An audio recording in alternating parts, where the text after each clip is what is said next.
ঢাকা জেলা police super Mohammad Mizanur রহমানের নির্দেশনায় বিশেষ অভিযানে ঢাকা জেলা ডিবি উত্তর ১৭০ পিস ইয়াবা ট্যাবলেট ও ৭০০ পুরিয়া হেরোইন সহ ৭ পেশাদার মাদক ব্যবসায়ীকে গ্রেফতার করেছে।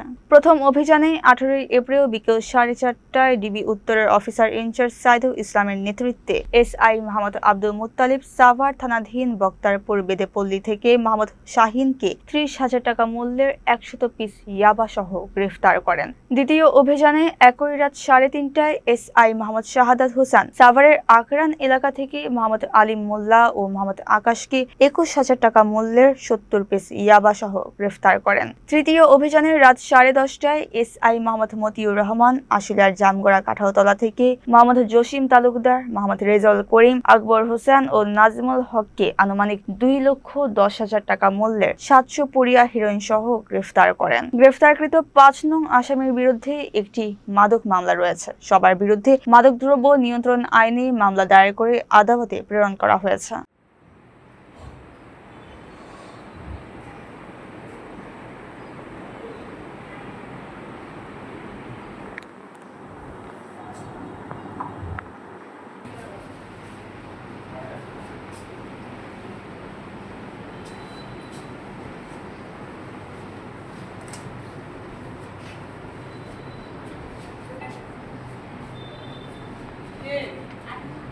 Go.